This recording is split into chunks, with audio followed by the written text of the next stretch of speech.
I'm Audrea Nelson. I work as an accountant with the Department of Army, Secretary of Army Financial Management, Financial Oversight. Today is January 17th, 2003. I would like to present to you my version of what happened on September 11th, 2001. On September 11th, 2001, I was working with the Secretary of the Army. I'd been over in that office since April of 2001.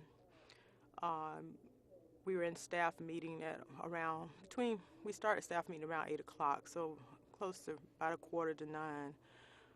Between quarter to 9 and 9 o'clock, we exit out our staff meeting, and right after we got out of our staff meeting, one of our officers, Lieutenant Colonel Kacharik, told us that a plane had just hit New York, Twin Towers, one of the towers. And we kind of were talking about it. Everybody was going to their computers trying to get on CNN or to the CNN website to see what was going on. I called my husband over at, he worked over at the Defense Logistics Agency out at Fort Belvoir in that building. And I was talking to him on the phone, asked him did they hear about what happened, and told him maybe we should come over there to your building since you all are so safe out in that building, given that the Defense Threat Reduction Agency out there in the building is so secure and everything. So as I was talking to him on the phone, another coworker came back in the office and he said he had just heard that another plane had hit the building. And while I was on the phone still talking to my husband, I told him another plane had hit. So around that time I heard, as I was talking to him, I heard the blades, which in my mind I felt like it was a helicopter at the time. It sounded like the helicopter. We were used to the helicopters landing on the helipad over near the E-ring. We're in quarter 5E, by the way, which is one quarter down from where the impact was at. And I was used to hearing the helicopters flying, so I kind of thought it was very strange that the sound was very, very, very loud. It was very close this particular time, but I'm saying in my mind, oh, it's just the helicopters. I guess they know what they're doing. They're going to land okay. And then the sound went away, and of course I was still hung up, and I called my husband right back, and he was still talking about what had happened in New York. And I said to him, oh, that could happen to us. Just as I said that, I heard the helicopter again coming closer, closer, and closer to blades. And then all of a sudden there was a loud, big impact, a big boom, as if a big bomb had went off. And right there at my window I saw a whole lot of debris, a whole lot of a big ball of big flame come past my window.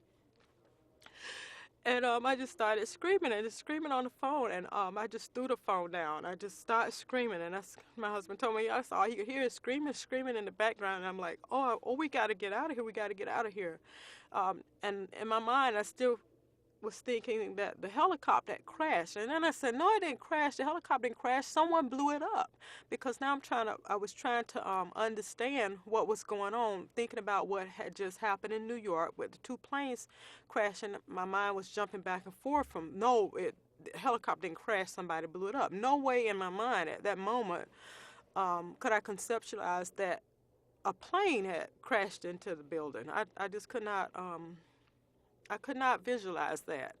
So anyway, we were rushed out and got into the main quarter, and all the big dark smoke was coming towards us, and we rushed towards quarter 6 and 7.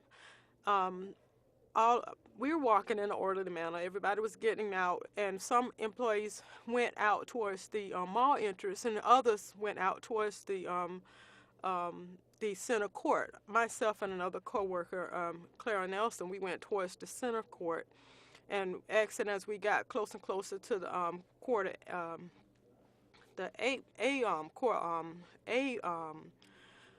quarter, we saw people all laying out on the floor. We saw a lot of people hurt, a lot of debris all over the place. And we finally got outside into the center court, and still we didn't know. I was saying the whole time that the helicopter crashed. And no, it didn't crash. They blew it up. And Claire and I was just talking like we don't know. We didn't know what would happen. All we could think about was the helicopter. And once we got outside, we finally there were a lot of people out in the main courtyard, and we worked our way towards the exit and walked around the building and came towards South Parking. While we were standing out at South Parking, we still couldn't believe what happened. Another guy told me, we were standing talking, saying, "Oh, the helicopter crashed, or it blew up. Somebody blew it up." And another guy who had told me he worked across from the Pentagon. He said, "No, it was a plane. A plane flew into the building." I told him, "No way." I said, That was no plane. No plane flew into that building. I knew it was a helicopter." But I could not even believe what had happened until after I had finally caught the metro and made my way home. I didn't get home until about 1 or 2 o'clock because traffic had gotten so backed up. As a matter of fact, my husband made it home well before I did down in Dumfries. Once I got home and I started seeing everything on television is when I finally realized what had happened. And my family, everybody, I had so many phone calls, people calling from all over, where we lived in Colorado Springs, friends, family, everybody calling, trying to figure out if we were alive, if we were okay. And I couldn't believe that we lost so many people. A lot of our contacts, 2 people I can remember right off was Dave Lachek and Robert Russell, who I had direct contact with just the week before. Juan Cruz, he was burnt really bad. I had contact with him. I had just been in a meeting with him, and he and Dave and Robert and some others from Army Operating Agency 22, who handled our headquarters accounting. They lost all their people, all but about 5. And the people who survived, so happened they weren't there. They just had walked away, and one person went over to the restroom. One person had gone down to get some coffee. And that's why they were spared. I just thank God that we were spared, because if the plane had came in another direction, or if the wings came down, we could have been killed too. All of my coworkers and I over in the Army Finance Wing. I still find it very difficult to believe sometimes that it happened, but it did. And I just pray that we are more prepared in the future to encounter such attacks.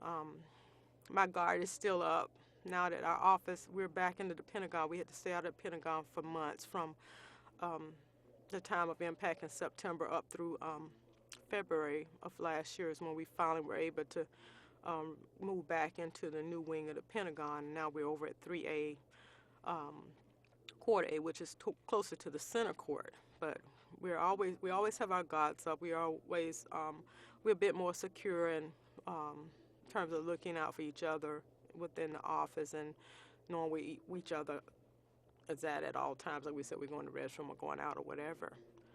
But I just pray that we're able to defeat terrorists. I mean, that was a true terrorist act, and what they proved to us is that they'll go through any means. Any means. I mean, no one could ever conceptualize that someone would be crazy enough to fly an airplane into a building.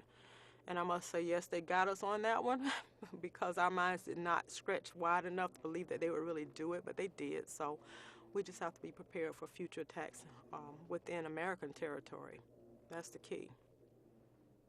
And I just ask God to bless those families who lost their relatives and lost their kids. A lot of them are lost young kids, young African-American kids who were so intelligent that were lost on the plane that flew into the Pentagon. I just pray for their families and give them strength to move on. And that's my version of what happened on 9/11. And it's a day I never, ever forget. I never forget it. And I'm just more grateful and thank God that I was protected on that particular day.